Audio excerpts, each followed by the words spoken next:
Olá, bem-vindos a mais um Conversas de Ribatejo, programa da sua Rádio Pernos. Está a sintonizar em 105.5 e em 101.7. Rádio Pernos aos domingos e durante o fim de semana também. Carlos Rodrigues, José Marcelino, Rui Barreiro estão à conversa com o nosso auditório, entre eles aqui à volta da mesa, e esta semana temos dois assuntos maiores para conversar, para além de outros que possam vir ainda a terreiro. A situação financeira da Câmara Municipal de Santarém, voltamos a este assunto, e ainda também, que não foi possível falar na passada semana, o Tribunal Constitucional com as 3 normas que chumbou e as consequências nacionais ou que derivam deste facto. São dois assuntos que têm ainda estado na agenda nacional por um lado e local por outro, e é com este assunto mais local que vamos iniciar as nossas conversas de Ribatejo de hoje. Carlos Rodrigues, para enquadrar esta situação financeira da Câmara Municipal de Santarém. Bem, em primeiro lugar, era para cumprimentar os ouvintes da Rádio Caraca e os nossos companheiros aqui do painel, mas antes de introduzir quero que eu faça uma introdução sobre as dívidas da Câmara e as responsabilidades ao Tribunal Constitucional. Vamos começar pela situação financeira da Câmara e depois passaremos então ao Tribunal Constitucional. Mas de qualquer maneira gostaria de fazer aqui uma pergunta ao Rui Barreiro. Vamos lá então. Não é porque eu vá votar no José Seguro, mas de qualquer maneira Não, depois quando ele for candidato a primeiro-ministro pode votar nele. Não é tem que fazer uma declaração de que se está integrado na Constituição Política de 1900 e... Como é que era? Mas eu por acaso até tinha poucos conhecimentos do que é que ele pensava em determinadas áreas da governação, mas tenho uma certa admiração, ou alguma admiração, ou bastante admiração, por um militante que é médico do PS, que é o Dr. Álvaro Beleza, e tive o cuidado de analisar um artigo que ele escreveu no jornal O Público e de qual me surpreendeu positivamente muito bem. Alguns problemas que são transversais na sociedade portuguesa, nomeadamente ao nível da corrupção, dos serviços, dos interesses dentro da área da saúde, e que realmente me fizeram pensar e pôr aqui o problema ao Rio Barreiros, Silco, qual é o pensamento e o conhecimento que tem deste Dr. Álvaro Beleza sobre as suas potencialidades sobre a governação do país. Eu julgo que o Álvaro Beleza tem dado um contributo decisivo até para a modernização da atividade política e pela abertura dos partidos à sociedade civil. Nós temos falado muitas vezes da necessidade de eliminar a opacidade dos partidos políticos, de tornar mais claras as decisões, até porque os cidadãos se sintam, digamos que a importância dos partidos enquanto pilares da democracia.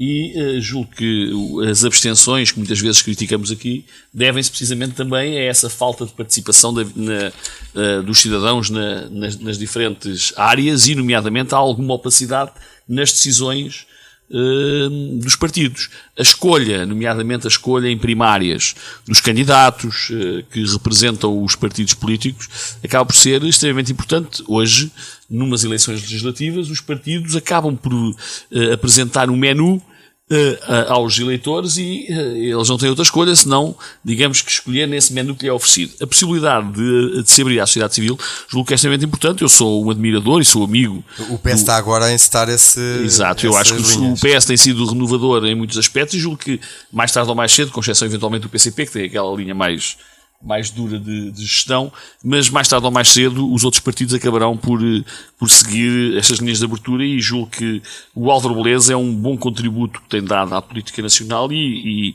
sendo apoiante do António José Seguro ainda me satisfaz mais, porque não sei se eu julgo que o Carlos já sabe, mas e o nosso auditório também já saberá.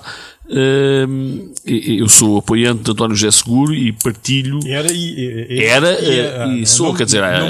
Não mudei. Isso de facto há muita gente que muda, mas enfim, eu nestas coisas julgo que haveria toda a possibilidade e toda a legitimidade de António Costa disputar a candidatura à liderança, mas mais os princípios e os valores do que agarrar algum comboio, não? Sem dúvida, porque eu julgo que a política está descredibilizada precisamente porque os políticos às vezes a descredibilizam. Quando nós temos convicções, mais importante de cheirarmos para onde é que está o vento e quem ganhar e perder faz parte da atividade política.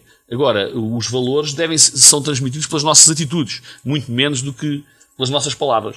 E, portanto, eu continuarei a apoiar António José Seguro e Álvaro Beleza é um companheiro deste combate e revejo-me em algumas das suas opções e na questão da abertura. Por outro lado, também já que me colocou essa questão, importa dizer que o Partido Socialista vai entrar num processo eleitoral, nós vamos ter... Pois, eu ia puxar por isso, é que agora avizinha-se, pelo menos aquilo que se vai sabendo entre ditos e contraditos, que vai haver um processo mais ou menos renovado em termos do PS e das conselhias que, em termos nacionais, vão ter que... Provavelmente quando este programa estiver a ir para o ar, portanto que há de ser no domingo.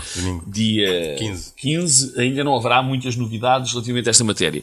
Mas no nosso próximo programa, eventualmente já poderemos, talvez eu tenha alguma informação privilegiada, mas nessa altura será apresentado um calendário eleitoral onde serão também apresentadas as datas das eleições para as federações distritais.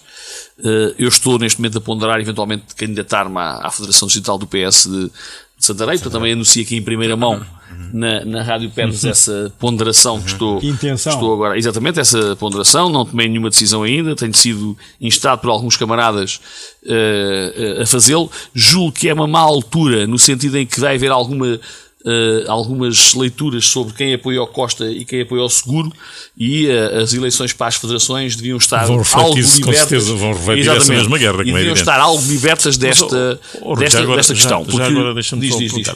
Nós temos, pronto, naturalmente que quem se interessa por estas coisas vai lendo, vai vendo, vai assistindo e temos vindo a assistir nos últimos tempos e a ver nos últimos dias, nomeadamente esta semana, um conjunto de pessoas, deputados e de federações e de gente do Partido Socialista que se está a passar com uma facilidade enorme para apoiante eu digo facilidade enorme porque penso que não há daquilo que é visível, daquilo que é a transmissão do pensamento do António Costa, não há nada, quer dizer, de facto, aquele documento que ele apresentou no Porto, de facto era apenas uma breve intenção daquilo que ele acha que pode ser como candidato a Primeiro-Ministro. Mas, portanto, não há um programa, não há uma ideia convicta. Mas porquê é que não havendo isso, não havendo essa informação toda, esta quantidade de elementos do Partido Socialista, nomeadamente deputados e tal, se estão a passar com esta velocidade toda para cheia-lhes a poder do outro lado, ou não será isso também uma daquelas formas, como dizias há bocadinho, que descredibiliza quer os políticos, quer os políticos? Já agora, desculpa lá uma coisa, eles não estão a mudar de sítio. Estão-se a encostar à direita e não à esquerda. Não sei se estão a encostar à direita ou se estão a encostar à esquerda. Eles estavam até aqui há meia dúzia de dias de pedra e cal com o António José Seguro. E agora é todos os dias a passarem-se, portanto, ou cheira-lhes que vai haver poder do outro lado, e se isto é assim, é muito mau, eles não estavam ali para servir o país, estavam ali para se servirem exclusivamente a eles, porque agora estão já a ver o outro cavalo que vai a passar, e portanto, há que montar... As sondagens estão... Eu quero dizer o seguinte, eu sou apoiante de António José Seguro e sou muito pouco apoiante dos líderes messiânicos ou sebastianísticos. Acho que nós, em democracia, devemos dar mais valor à força das ideias e a quem as implementa e valorizar as atitudes do que propriamente sebastianismos ou messianismos que tudo resolvem do ponto de vista da personalidade. E, portanto, não me revejo, obviamente, nessas matérias. Mas confesso, e tenho pena que assim seja, que nós vivemos num país onde a iliteracia é elevada, onde o peso dos média, eu diria que é elevadíssimo, e quando falamos nos média, falamos então na televisão. Se nós formos olhar para a televisão e para o conjunto de ídolos que a televisão tem criado, nós assustamos e verificamos, nos partidos do arco da governação, a quantidade de ídolos que que, aliás, em Santarém tivemos também esse exemplo. Já agora, deixa-me só, porque penso que vem no Expresso da manhã, no Expresso desta semana, uma autoconfissão do Marinho Pinto em que diz que sou populista, sim. E, portanto, onde ele se confessa como um populista e diz, nomeadamente, porquê as coisas... O que não é abonatório. O que não é nada abonatório, portanto, e este é também o fruto da televisão. Mas temos dúvidas, não tem dúvida que se nenhuma. Marinho Pinto não aparecesse naquele programa semanal Claro. que teve, e se não fosse bastonário, e ter o tempo de antena que teve... Não era eleito, com certeza. Ele, obviamente que a concorrer com outros partidos teve uma vantagem enorme, decisiva. No caso das eleições internas do Partido Socialista, eu julgo que espero que o nível se eleve. Acho que não tem havido nos últimos tempos essa capacidade. O PS é um partido importante para a democracia portuguesa. Agora, e era importante que o PS voltasse aos seus princípios, aos seus valores, e localizasse e posicionasse em termos ao nível nacional. Exatamente. Porque esse balizar de situações é sempre importante. Eu darei o meu contributo ativo para que isso possa acontecer. Sei, obviamente, que há camaradas meus que apoiaram até há bem pouco tempo, como disse o Carlos Rodrigues, apoiaram até há bem pouco tempo, e bateram palmas nas últimas eleições, na noite eleitoral das europeias, na primeira fila, ativamente, e agora, enfim, já estão do outro lado da barricada. Mas isso, enfim, as atitudes ficam com quem... Deixa-me questionar. Com certeza, está à vontade. Uma das coisas que me impressionou e que me toca, aliás, toca a todos os portugueses, é o problema da saúde. Eu no meu entender, a seguir ao 25 de Abril, dos 40 anos, quer dizer, além do ensino e a saúde, foi das coisas importantes, consolidadas, e eu espero que não acabem ao nível nacional. E a minha companheira Leonor Beleza, quando era ministra da Saúde, tentou fazer o que Álvaro Beleza e António José Seguro querem implementar, que é separar o público do privado, a fim de evitar a lista de esperas dos hospitais que servem, como diz aqui, que servem e se tornaram uma carteira de clientes para os privados. Quer dizer, ela foi cilindrada. E há bocado o Marcelino estava aqui, quando nos entramos, estava a falar num problema qualquer que vinham comunicar no jornal sobre um companheiro meu em relação às declarações do Presidente do Conselho de Administração dos hospitais nesta Assembleia Municipal. Eu, por acaso, estava com muita atenção.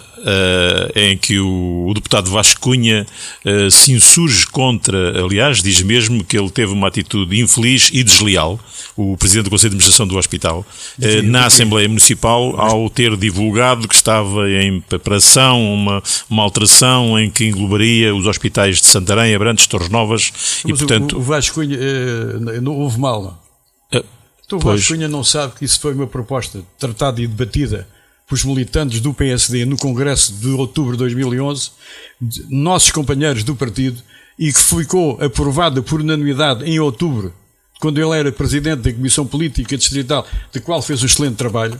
Ele não reconhece ou não sabe que isso foi uma legislação que é conhecida e está aprovada, que tem força. Não, mas o que se extrai daí é que o que é mais estranho é que ele não contesta a medida.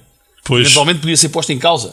Ele contesta a informação. O facto de o Presidente do Conselho de Administração ter informado. Ora, na administração pública, a transparência e a informação dos cidadãos é um pilar da democracia. E, portanto, eu julgo que o administrador do Hospital de Santarém cumpriu a sua obrigação junto dos eleitos locais. Até porque ainda não está aprovado. Exato, mas junto dos eleitos locais de Santarém, em prestar essa informação. O administrador, não sei se é militante, não faço a minha ideia, não tem causa. O que eu sei é que é a vontade dos militantes e está aprovado com vínculo de que isso era uma ação importante a desenvolver no Distrito de Santarém. Pronto, eu pessoalmente acho que o doutor Josué, não é? Que é assim o nome, José Josué, administrador do Hospital, Presidente do Conselho de Administração do Hospital de Santarém, cumpriu a sua obrigação. Já me parece excessivo. Já agora peço imensa desculpa, mas eu acho que o trabalho desenvolvido pela Assembleia Municipal é louvável. Exato, já me parece excessiva esta posição do deputado do PSD Vasco Cunha. Julgo que, ainda por cima, não sabia desse pormenor que o Carlos Rodrigues aqui trouxe, que foi aprovado ainda por cima no trabalho. Foi Congresso Distrital.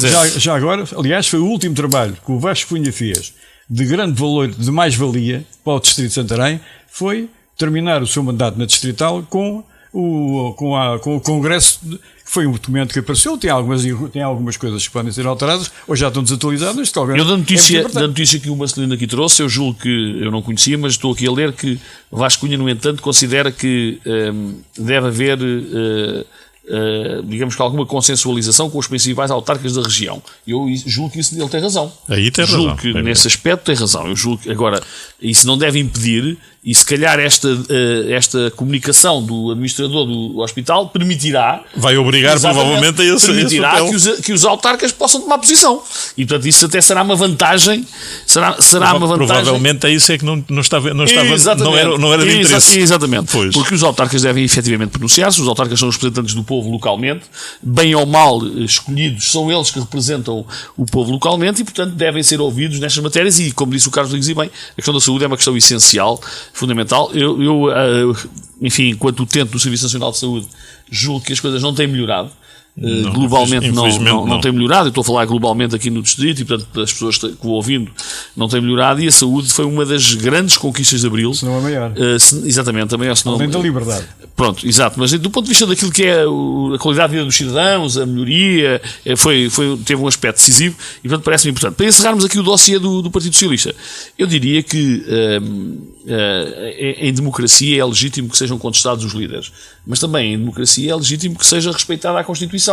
E se nós exigimos ao Governo que respeite a Constituição e criticamos o Governo quando apresenta normas nos orçamentos de Estado que são inconstitucionais e nos referimos a eles, depois não podemos vir dizer que há estatutos e que não são para cumprir. E aparentemente a candidatura afeta António Costa tem vindo, aliás eu ouvi Jorge Lacão a dizer publicamente que isso era uma questão processual e que as questões políticas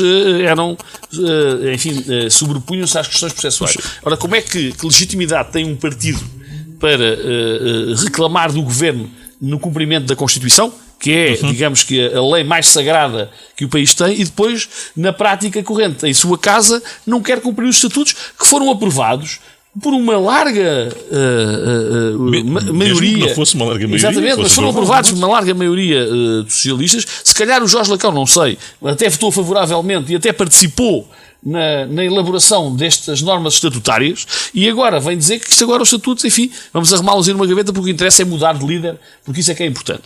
E eu julgo que os partidos, os governos e as lideranças, ninguém vive e decide sozinho. E a qualidade dessas lideranças, desses governos, vê-se não apenas por aquele que dá a cara como sendo o líder. Nós teremos certamente bons governos se tivermos bons governantes e não teremos bons governos se tivermos apenas um bom primeiro-ministro. Mas, Rui Barreiro, eu desejo que o Partido Socialista resolva os seus problemas internos da melhor maneira. É um partido importante na democracia em Portugal, mas se me permite um comentário pela positiva, eu acho que o Partido Socialista tem que voltar à área política e ao local onde ele está e não ter-se deslocalizado como deslocalizou. Daqui a bocado estava a ultrapassar o PSD e o CDS, que esse não é o lugar dele, nem o queremos lá. Queremos, naturalmente, no seu local próprio e com as suas políticas que defende ao longo dos anos. Muito bem. Eu estar a ouvir o Carlos Rodrigues a dizer isto, até estou a ficar arrepiado. Porque de facto, depois de uma ficha de não é isso, quer dizer, é porque essa tem sido, enfim, a maior crítica que a área da CDU tem feito ao PS, ao Partido Socialista, é de facto uma boa parte daquilo que é a atuação prática do Partido Socialista é à direita e não mais à esquerda. E, portanto, essa tem sido a grande crítica. E, portanto, normalmente, e ao longo dos anos, ao longo destes anos todos, a dificuldade em haver uma situação, digamos, em que a esquerda se una, muitas vezes não é certamente só a responsabilidade exclusiva do Partido Socialista, mas é muito responsabilidade do Partido Socialista da forma como ele governa à direita e não à esquerda. Posso dar uma informação? Foi o primeiro secretário-geral do PS, António José Seguro, que reuniu com a Renovação Comunista. Foi a primeira vez. Pois, mas isso aí com a renovação pode haver outra intenção. Já lá vamos. Não é por acaso que os sindicalistas todos da UGT e a grande maioria estão todos com o António José Seguro. Alguma coisa se quer dizer, não é? Não, os sindicalistas da UGT são do PSD e do PS. Não, mas quer João Proença, quer Carlos Silva, João Proença, ex-líder da UGT, e Carlos Silva, atual líder da UGT, apoiam António José Seguro. Exatamente. E, portanto, isso tem, de facto, quer dizer alguma coisa. Mas eu penso que, relativamente a essas matérias... Agora não quero um PS que trabalhe na área do CDS. Isso é que eu não quero. Pois, nem eu. Nem eu, porque... Não interessa aos portugueses de maneira nenhuma. Não, o que eu acho que interessa aos portugueses é olhar para o futuro de Portugal e perceber que o Portugal de facto tem futuro, é preciso trazer esperança para a prática política e não a desesperança, aquela que manda os nossos jovens sucessivamente para fora, que não cria condições de emprego. Ainda recentemente tivemos indicadores do PIB. Essa história do mandato. Nós sempre fomos exportadores de mão de obra. Não, mas esse não é o problema. Esse não é o problema. Isso foi por razões não é o históricas problema. E sempre por razões... Uma coisa é nós termos gente muito que hoje não se punham. Porquê é que foi o descobrimento? Tivemos que ir à procura de outros mundos. Havia necessidade de largar. Mas neste momento temos um país e temos um mundo grande. Nós somos qual é agora com a área exclusiva? Temos um país porque estamos enorme a passar as grandes dificuldades. A culpa é de muita gente, principalmente de 2 partidos, ou 3, aliás, sobre os portugueses da arte da governação. A responsabilidade é sempre de quem decide, e quem decide muitas vezes também são os portugueses, porque no momento de votar votam decidindo erradamente.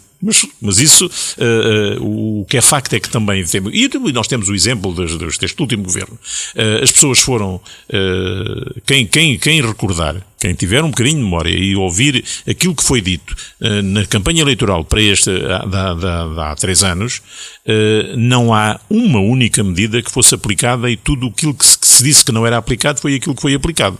E, portanto, o que quer dizer que o mediatismo e a informação fácil é que infelizmente vence. E provavelmente aquilo que estará neste momento a acontecer, já só para acabarmos esta história do PS, o que estará a acontecer no PS é um bocado também isso.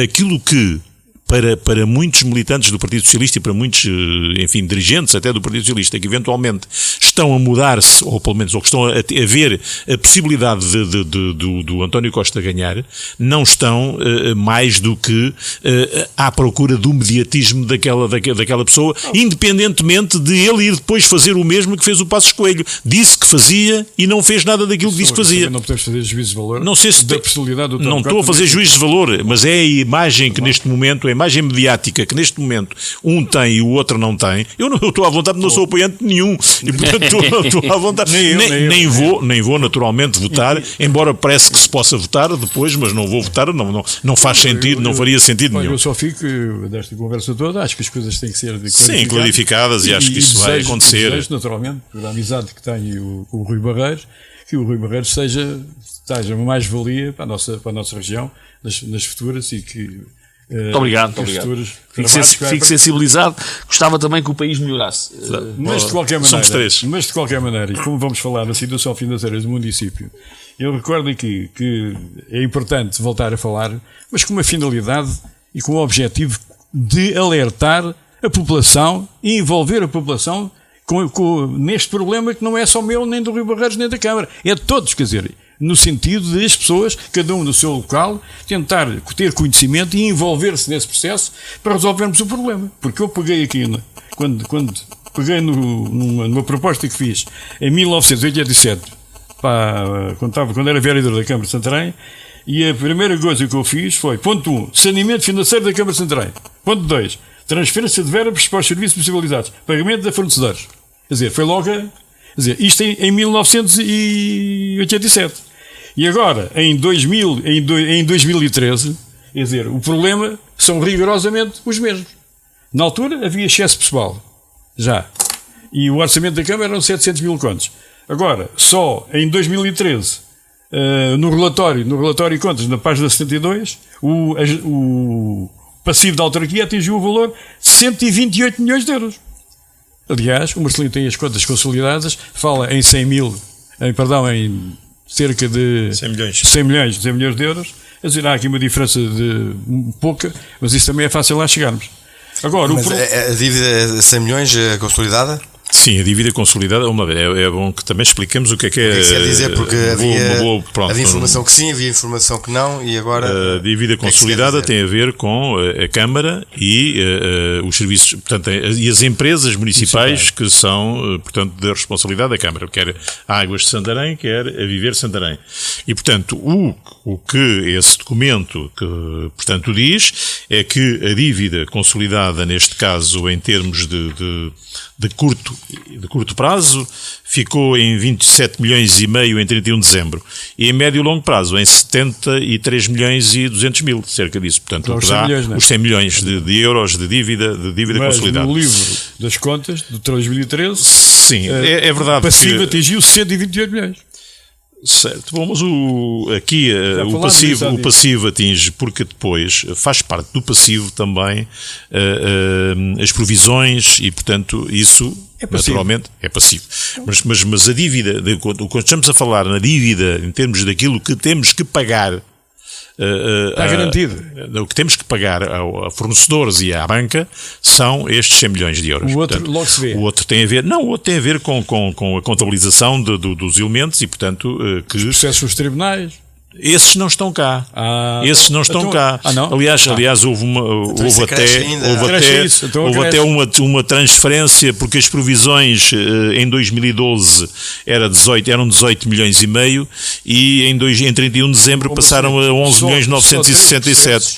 Três processos que a Câmara tem às costas, que é a Quinta da Mafarra, o CNEM, e aquelas coisas de gripe lá. Mas as provisões para riscos e encargos podem prever, nunca são 20 milhões. à partida, nunca são contabilizadas pelo valor máximo daquilo a que a contenda possa ter. Naturalmente que é feita uma provisão para uma previsão de custos.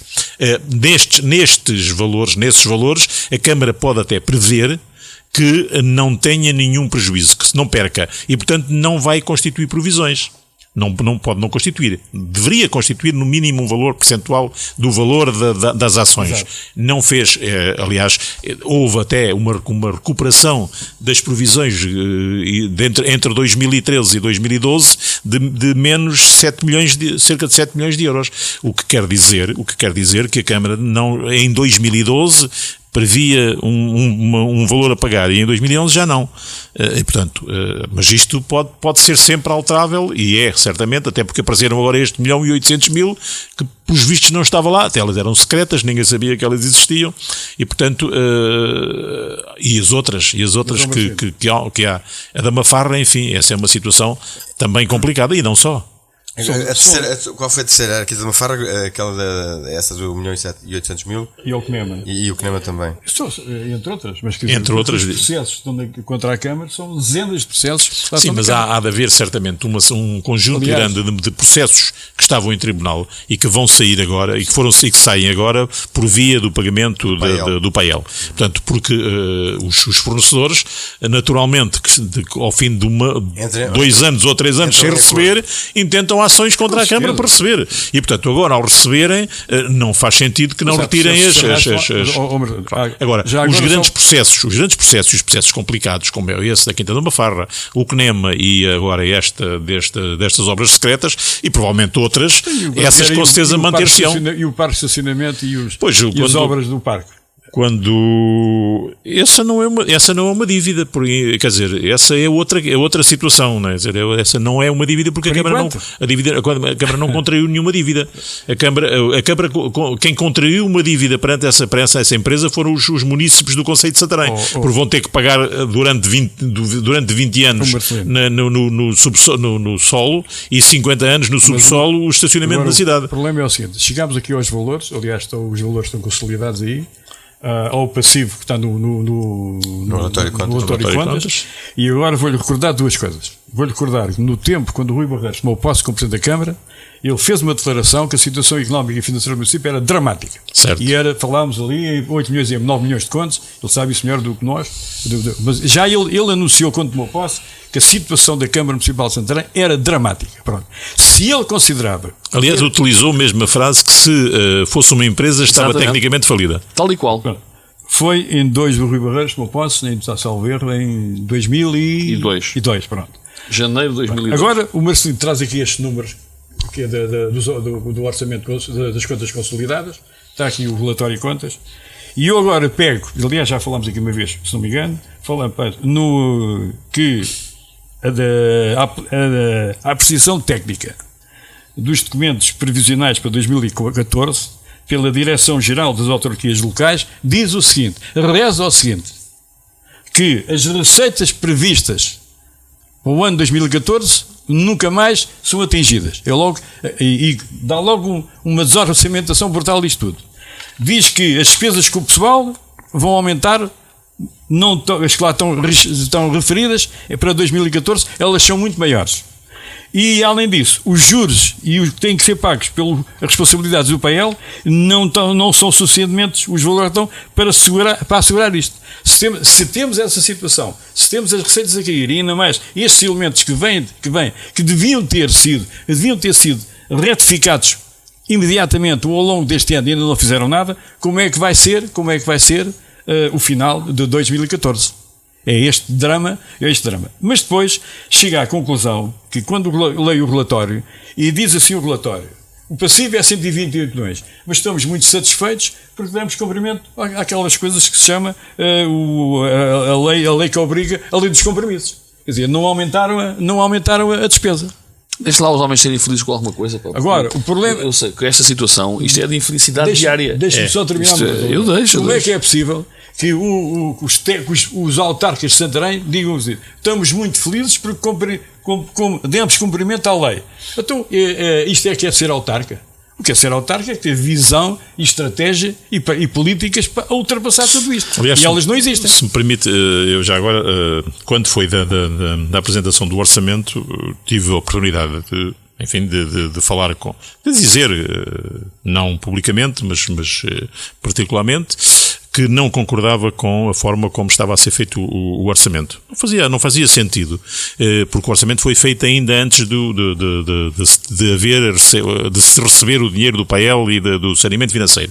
Mas podia ter sido, em vez de andar a inventar receitas como aquelas que o gabinete técnico disse que não era possível fazer, poderiam, na minha opinião, deveriam ter incluído no orçamento a previsão da receita quer do PAEL, quer do saneamento financeiro. E aí, portanto, já não teriam essa dificuldade de serem consideradas, portanto, receitas impossíveis. Porque isso foi, infelizmente, ao longo destes anos todos, a prática, naturalmente, a prática. Porque no orçamento é necessário incluir toda a dívida da Câmara, toda a dívida. E, portanto, como ia ficando a dever, havia déficit, agora que as pessoas já sabem o que é esta história do déficit, havia déficit todos os anos e, portanto, quando havia déficit era preciso arranjar, como as contas têm que estar equilibradas, tanto do lado da receita como do lado da despesa, portanto, havia que inventar receita. E, portanto, era daí que se inventavam as vendas de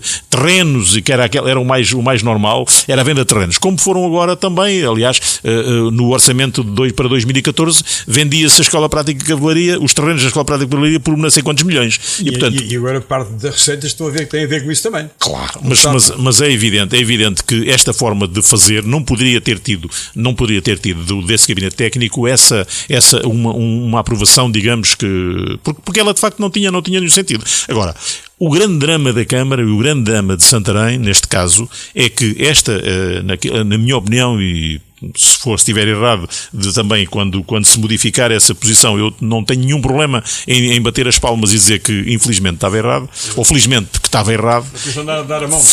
Não custa nada, não custa nada, porque o problema neste momento é que já estamos em junho, e portanto as eleições foram em outubro e nós não vemos nenhuma medida nem nenhuma forma de gestão diferente daquilo que foi, só não vemos festas, o resto vemos tudo da mesma forma. Digamos que nós continuamos a empurrar com a barriga, se me permite esta expressão, a dificuldade do dia a dia. Mas como é que podia ser diferente, tendo atenção agora, talvez pondo para os dois a questão, que quando o Presidente da Câmara diz que foram menos despesa de 7 milhões em 2013. É por restrições às necessidades. Não foram, vamos lá ver. Restrições, por uma razão. Não foram, porque... Já agora, se me permite uma coisa.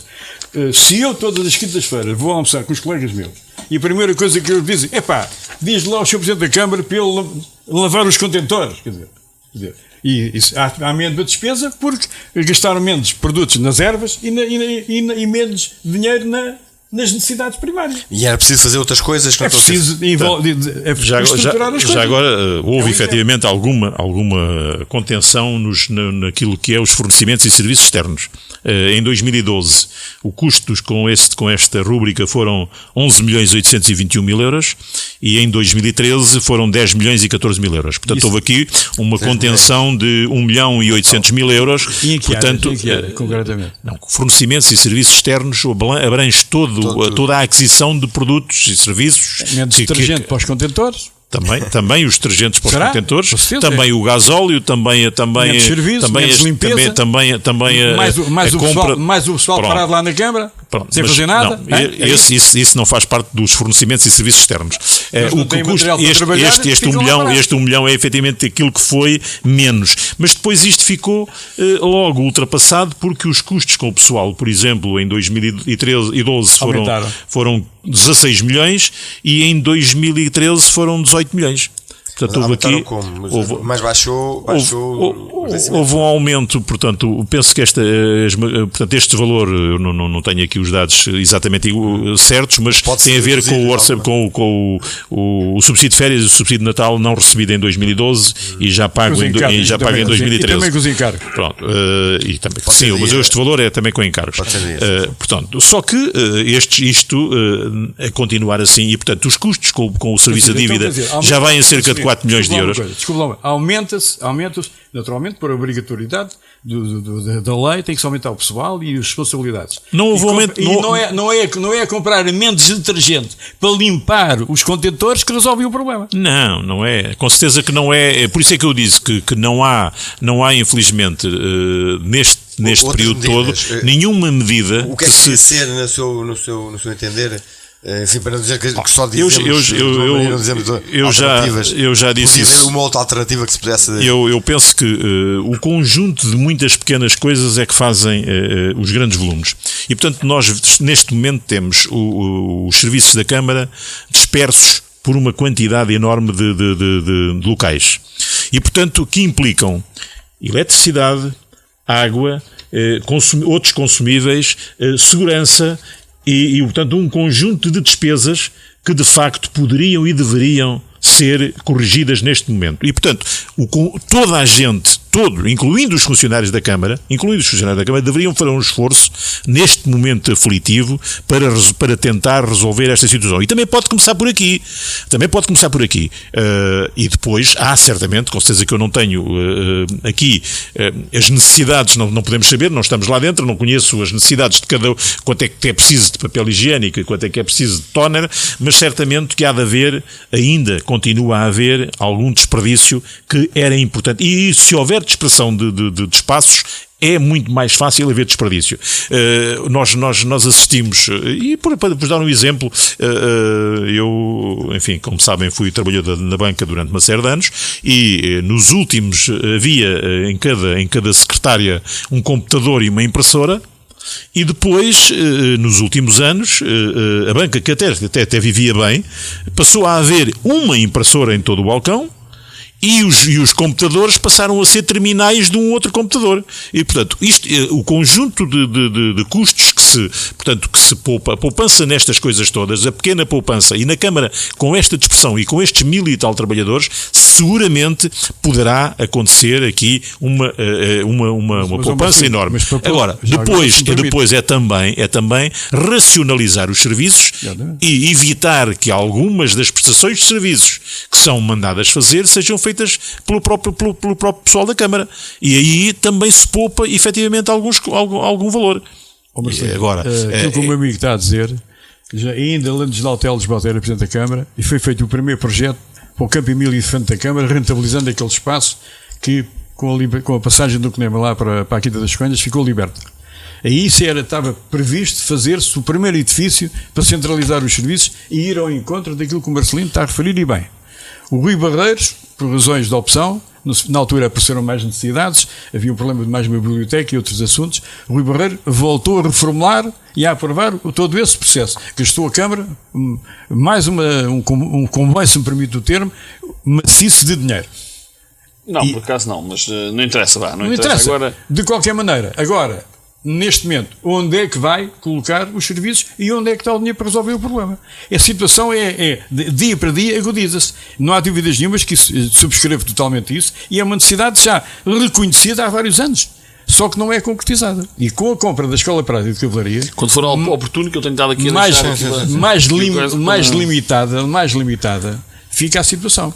Mas só para terminar uma coisa, que é para antes de dar a palavra aqui ao Rui Barreiros, e eu gostaria de introduzir nas despesas da Câmara e na capacidade de envolvimento e do desenvolvimento da cidade as declarações feitas pelo Sr. Presidente da Câmara de Santarém em relação à dívida que a Câmara tomou com o CNEMA do tempo de Miguel Noras. Gostaria também de introduzir, que é outro assunto que se arrasta ao longo dos anos e do qual estou profundamente chocado com o comportamento de Ricardo Gonçalves como Presidente da Câmara. Mas isso quer dizer o quê? Já agora, em relação às dívidas do CNEMA? Não. É uma dívida. É uma dívida, e é uma dívida que tem que ser resolvida há muitos anos, e a maneira como a conduz, isso é só para exemplificar a falta de capacidade de agarrar os problemas pela positiva. Mas agora, sem dinheiro, pior ainda, não? Pois, todas as dívidas se resolvem e todas as coisas se resolvem com diálogo, nomeadamente com fornecedores. Há sempre maneira de dar a volta. Sempre, segundo aspecto construtivo. E considera que isso não tem estado a existir? Já lá vamos. Eu julgo que, relativamente a esta matéria das dívidas, do aumento da dívida, não podemos aceitar e considerar que é possível uma autarquia ter uma gestão normal quando tem mais de 100 milhões de euros de dívida. Quer dizer, não é possível. E ainda pior, se comparativamente com os tais 45 milhões que o Carlos Rodrigues aqui há pouco falou, no meu tempo, se lhe acrescentarmos quase o dobro do número de funcionários. Acresce a isso a antecipação de receitas e a situação do país, que também não ajuda a melhorar as perspectivas das receitas. Ora, portanto, a situação, como eu digo, e aliás nós dizemos desde o início deste programa, é que a situação da Câmara é de facto uma situação muito difícil. Mas é uma situação muito difícil, não quer dizer que não se possa fazer nada. Ao contrário.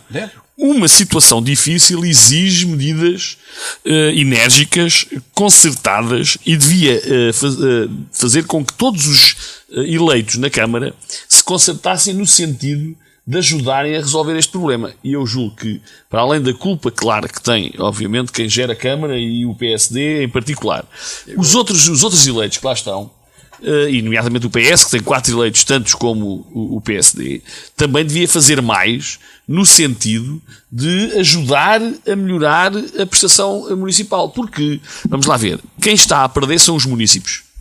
Isso é inevitável. Porque com uma situação destas, muitos dos aspectos essenciais que a Câmara devia resolver não resolve. Não resolve por omissão, não resolve por várias maneiras. E, portanto, era importante que nós víssemos na gestão municipal, quer dos vereadores com pelouros, quer nos vereadores que não têm pelouros, digamos que mais propostas, mais proatividade, no sentido de se resolverem problemas e não de se criarem problemas. E, portanto, eu julgo que esta manifestação aqui trazida, quer pelo Carlos Rodrigues, quer pelo José Marcelino, é uma preocupação que é partilhada por muitos dos nossos municípios que se interessam por estas coisas. A situação da Câmara não é uma situação agradável, nem pouco mais ou menos, mas eu gostava... E a continuar não tem futuro. Exatamente, mas eu gostava é que já passou uma série de tempo desde que houve eleições. E eu gostava, sinceramente, de ver o Presidente da Câmara apresentar um plano de curto, médio e longo prazo e que dissesse assim: os nossos objetivos são estes, nós queremos reduzir a dívida em X%, queremos fazer este investimento, queremos fazer aquilo, vamos recorrer e, digamos que dar alguma resta de esperança, tal como o Governo, a única coisa que diz é que vai cortar. E, portanto, corta nos vencimentos, aumenta os impostos e, entretanto, o emprego reduz-se. Ainda neste primeiro trimestre, Portugal tem o segundo pior desempenho, é preciso dizer isto, tem o segundo pior desempenho da União Europeia e é um dos 5 países em que a taxa foi negativa. Quer dizer, é uma coisa incrível. Agrava-se o déficit comercial, portanto, aquela história de que nós éramos os campeões, menos 2,5 mil milhões, e só para comparar, a Alemanha teve um superávit. Agora a culpa é da Galpa. Exatamente. 48,6 mil milhões, comparem-se com isso. Teve um bocadinho parado. Não, mas mas é quando nós dizíamos que muito do milagre das exportações se devia à Galp, diziam que não, era mentira. Era mentira. Agora, para justificar os aspectos negativos, já é verdade. Não pode ser. E, portanto, tal como o país não nos dá restos de esperança, eu julgo que a Câmara também tem que acenar aos escalabitanos. Mais uma vez, o quê? Fazer o quê? O que tem que fazer? Eu acho que o Presidente de Câmara tem obrigatoriamente que apresentar uma solução de curto, médio e longo prazo que contabilizada, em que diga assim, nós temos que ter este número de funcionários, temos que ter a concentração dos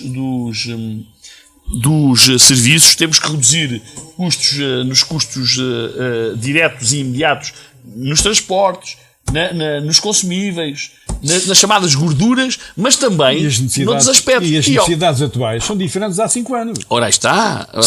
Se me permitem já agora, se o documento do saneamento financeiro, não o PAEL, o do saneamento financeiro estiver bem feito, Exato. tem lá A receita para uma boa parte dos problemas da Câmara. Agora, eu conheci inicialmente o documento, porque foi presente à reunião de Câmara, e por isso ele não foi aceito logo pelo Tribunal de Contas, levava apenas os 5 primeiros anos do saneamento. E, portanto, quando ele foi feito por muito mais anos, deveria ter o conjunto desses anos. E, portanto, esse documento, o documento final... E o documento do saneamento é curto e caro. O documento... é curto e caro. Desculpe, o documento do saneamento financeiro, que a última versão que o Tribunal de Contas aprovou, seguramente se tem lá uma boa parte daquilo que é a matéria importante para dali se fazer um bom trabalho. Naturalmente que não tem lá nenhuma varinha de condão, mas tem lá, se ele foi bem feito, tem lá as linhas. E o tempo é curto e caro. Não é possível fazer o saneamento financeiro da Câmara e resolver o problema da Câmara no curto prazo, nem no médio. Tem que ser. E por isso, e estou de acordo com aquilo que o Rui diz, tinha o Presidente da Câmara e a Câmara, o Presidente da Câmara, neste caso, é a pessoa responsável, deverá elaborar um documento. São, como disse o Rui Barreira. Sim, por isso é que eu estou a dizer, deverá elaborar um documento com cabeça, tronco e membros, com números, e apresentar sem qualquer problema, sem medo, sem nenhum receio de perder as próximas eleições, porque às vezes estas coisas também têm problemas, apresentar à oposição e confrontá-los também com essa necessidade, porque enfim... Esse trabalho de executivo, por assim dizer, municipal, não tem sido feito. Eu não tenho visto esse trabalho. Eu acho que o Executivo anda a apagar fogos desde que chegou É o que eu digo, empurrar com a barriga, por isso simplesmente. Anda a apagar fogos, não conseguiu ter paz e sossego, nem... Era preciso parar um tempo, juntar os novos vereadores. Eu acho que isso era a primeira coisa que deviam ter feito. Já deviam ter feito. Era a primeira coisa que deviam ter feito. O orçamento da Câmara era precisamente isso. Era a primeira coisa que deviam ter feito. Era juntar, era congregar esforços, era tentar perceber quais é que são os caminhos. Eventualmente, se a oposição se quisesse demitir, era problema da oposição. Mas era consertar com toda a gente, porque, de facto, a situação é uma situação dramática. Mas já se anda a dizer isso há um ano e meio. Mas eu acho que eles não acreditam. Não acredito. Mas já agora eu fazia uma sugestão ao Presidente da Câmara, se ele me quiser... Antes da sugestão, só digo o que disser a seguir, ia buscar aqui a antecipação de receitas. A antecipação de receitas não era para tentar resolver alguns dos problemas que estão a existir. Mas o que aconteceu com a antecipação de receitas foi precisamente o contrário. As receitas foram dilapidadas e, portanto, hoje, receitas atuais que deviam entrar nos cofres municipais hoje já foram consumidas em anos anteriores. E, portanto... Então, estamos ainda mais em déficit. Claro. Pois a receita é menor. Imagina o seguinte caso. A EDP. Foram encaixados 16 ou 17 milhões? Não, foram 8 milhões, não? 8 milhões e tal. Já não me lembro. 8 milhões foi encaixado, mas o custo foram 10 ou 11 milhões, não é? Exatamente. Reduziram logo o valor. Ora, aí está. Claro. Ora, aí está. Agora estamos a pagar isso e não há dinheiro para as outras coisas. Exatamente. Nós estamos a receber. Tu aumentaste a despesa, porque na realidade, com os aumentos dos custos energéticos, etc, tu aumentaste a despesa e ficaste sem a receita. E, portanto, isto é um exemplo de como tu vais aumentar o déficit. Claro. Quer dizer, é claro. E, por exemplo, no caso da eletricidade, provavelmente, aí está uma área onde o município devia ponderar, reduzir os gastos com a iluminação. E é possível. Mas o Ricardo já fez um projeto nesse sentido. Pronto, ok. Mas o que eu acho que tem que ser feito provavelmente temos de trazer cá o Ricardo para ele nos explicar isso. Mas já agora... Eu não conheço. E como eu estava a dizer, deixa-me só acabar. Eu estava a dizer que eu acho que eles andam muito a apagar fogos. E, portanto, admito que alguns não tenham experiência da gestão municipal e, portanto, tenham algumas dificuldades, mas nem todos, no caso do Presidente da Câmara, não é esse o caso. Felizmente, eu também julgo que A Susana Pita Soares, portanto, tem alguma experiência e, portanto, acho que acaba por ser uma mais-valia. Teve de licença de maternidade e agora, enfim, agora voltou. Portanto, pode ser que dê ali alguma mais-valia, mas era preciso. O Presidente de Câmara tem que se concentrar no essencial, e aquilo que eu julgo que acontece é que ele não se concentra no essencial e, portanto, acaba por se dispersar, porque tem que tomar falar a decisões. 9, não a 4, mas falar a 9. Exatamente. Marcelino ia dizer eu fazia uma solução, mas... era uma sugestão ao Presidente da Câmara, se ele me quiser ouvir, que é este. Nós estamos em junho e, portanto, vem aí o mês das férias, julho e agosto, enfim, e logo imediatamente a seguir estamos muito próximos do orçamento. O orçamento deste ano é possível, o orçamento para 2015 é possível fazê-lo de uma forma mais simples, isto é, como já há o valor da dívida toda de curto prazo arrumada para médio e longo prazo. E, portanto, já não há a pressão dos fornecedores e não há a pressão da dívida de curto prazo, portanto ela foi transformada em médio e longo prazo, não foi paga, foi transformada em médio e longo prazo. Já é possível fazer um orçamento mais, digamos, mais perceptível a toda a gente. E, portanto, era uma altura ideal, já que se perdeu este tempo todo, começar já ou durante as férias ou logo imediatamente a seguir às férias a preparar com a oposição, se ela quiser participar. E acha que sim? Eu acho que sim, eu acho que sim, era possível. Que há até agora? Eu acho que sim, eu acho que era possível, claro, desde que também não pode ser como diz o Presidente da República. Tem que haver consenso, mas ninguém sabe qual é o tipo de consenso. E, portanto, neste caso tem que haver consenso, tem que haver uma união, mas tem que haver da parte do Executivo uma vontade inequívoca de resolver o problema e de tentar resolver o problema. E, portanto, este é o momento ideal para fazer. Esse consenso tem que haver, mas não é a dizerem que criticarem e absterem-se. Não é criticar e abster. É melhor irem para o Jardim da República dar uma volta. Não é possível. Isso não é servir quem está por fora. Não, quem está por fora não tem a mesma possibilidade. Quem está fora, só na oposição, não tem a mesma possibilidade de fazer propostas concretas, porque não tem conhecimento dos dossiês, não tem conhecimento dos números certos, dos valores certos. Por isso é que eu digo. Não tem. Não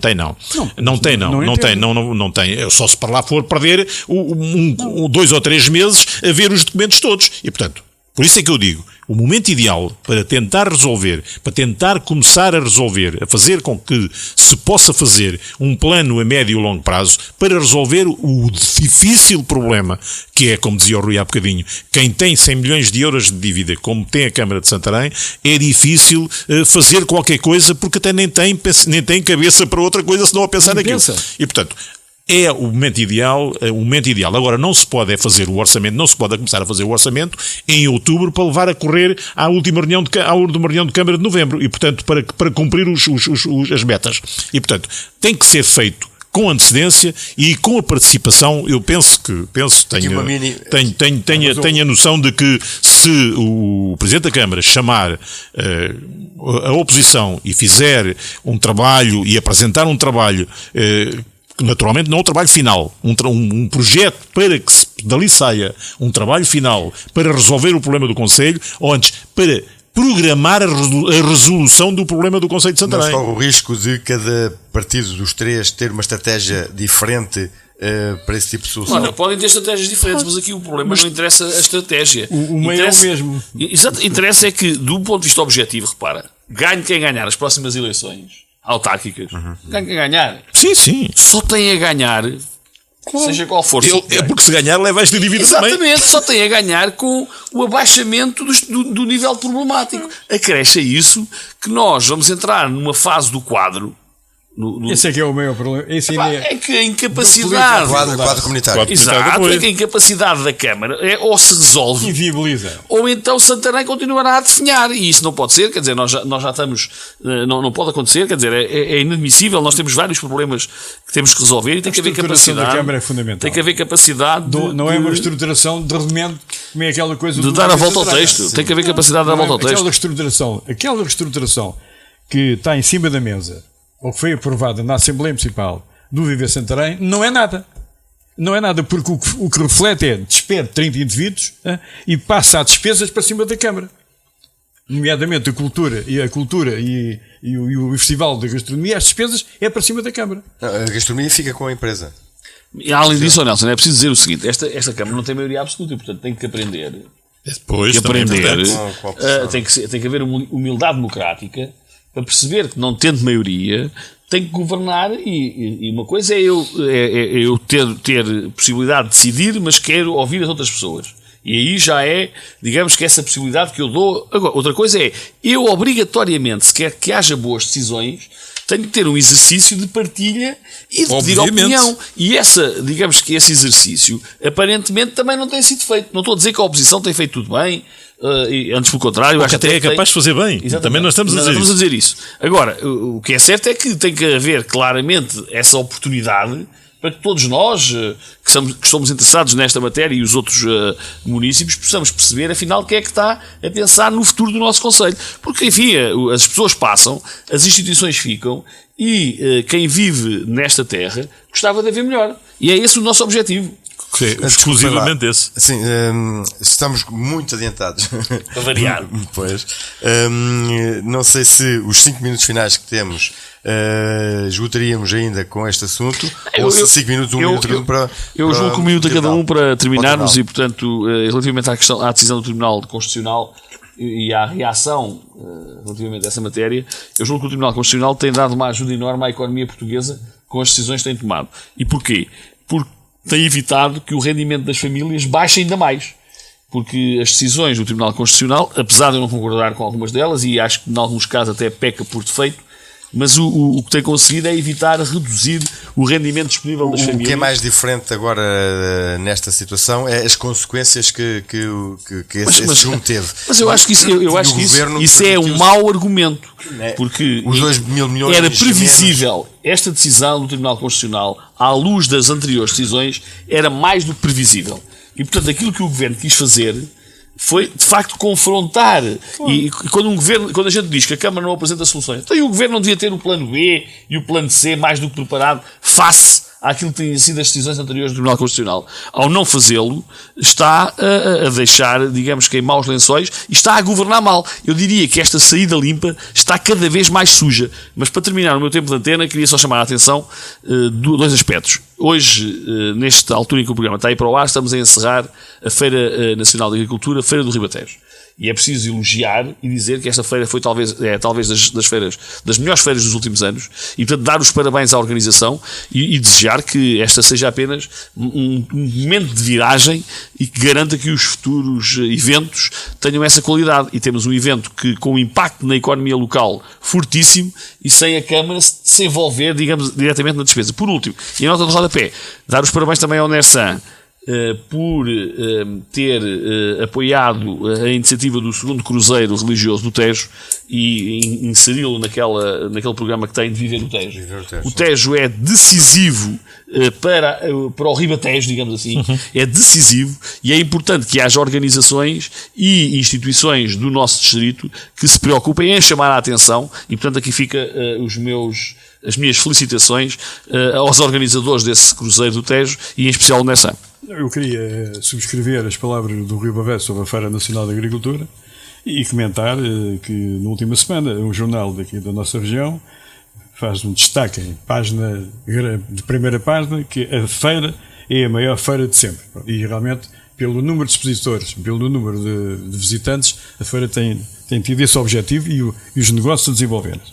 Lamentar as declarações como referi há pouco, do Sr. Presidente da Câmara Municipal de Santarém, lamentar, mas estou profundamente chocado com a maneira dele conduzir, porque o Sr. Ricardo Gonçalves esquece que foi o PSD que votou a favor da criação do CNEMA. E foi até o PS que votou contra a criação do CNEMA. E parece que o Sr. Presidente da Câmara passou para o lado oposto. Não está com o CNEMA, não está... Este comportamento não é no estar com o CNEMA. Este comportamento que ele está para com o CNEMA não é para com o CNEMA. É para todos os empresários da região que nos visitam, que estão ligados ao CNEMA, às estruturas, porque ele esquece que ligados ao CNEMA está a Confederação de Agricultores de Portugal, está a Confagri, está a CIP, está a Associação de Raças Seletas. Estão uma série de... Essas declarações foram preferidas num jornal que não é propriamente É o jornal que Mas mais já elogia o agora, CNEMA, não é? para quem não- Portanto, Quer dizer, Sim, sim. isso é outro assunto. Mas para quem O não problema é conhece aquelas que estão na boca, não é o jornal, e me interessa, é que estão na boca do Sr. Do Presidente da Câmara. E não há desmentido, E o Sr. por Presidente da Câmara não pode de maneira nenhuma afirmar que o CNEMA foi sempre um indivíduo, foi sempre uma instituição a servir-se da própria Câmara. Como é uma retida mentira. Pronto, era para perceber, mentira. para quem não conhece, Eu estou completamente indignado. Que afirmações é que foram essas? Diz aqui, Era. desde a sua construção, o CNEMA nunca conseguiu viver pelos seus próprios meios, tendo-se habituado a contar com o sistémico apoio da Câmara, que agia como um verdadeiro para-raios de tempestades financeiras do Parque de Exposições. Não é verdade, porque o Dr. Ricardo Gonçalves, no dia que eu recebi o relatório das relações financeiras entre a Câmara e a Câmara, explicava lá tudo. O que o doutor Ricardo Gonçalves devia ter dito é que Miguel Noras, que era o presidente da Câmara de Santarém, foi o alto responsável pela degradação financeira do município, recebeu 750 mil contos para entregar ao CNEMA e não os entregou. Politicamente era assim que ele devia ter dito. A Câmara de Santarém criou esta dificuldade ao CNEMA, ao contrário de se facilitar, criou dificuldade. E Miguel Noras, do Partido Socialista, não entregou 750 mil contos que vieram. É líquido que isso possa ser. Tenho aqui o documento da Câmara. Está bem. Aliás, na altura, o documento feito, com uma data de 11/6 de 2002, era Presidente da Câmara, o Sr. Henrique Barreiros, assinado pelo o chefe do Departamento Financeiro. Está aqui o documento da Câmara. E o Dr. Ricardo Gonçalves recebeu este relatório e sabe perfeitamente. E está aqui o Marcelino, também era membro da Assembleia Municipal. O dinheiro entrou na Câmara, só que a maneira aliás, o próprio Tribunal, agora, depois do Sr. Dr. Moito Flores, denunciar irregularidades ao Ministério Público, ficou provado que ninguém roubou dinheiro. Agora, a maneira de conduzir e de dar o subsídio não tem ética. Foi mais. Agora, na verdade, o problema é este.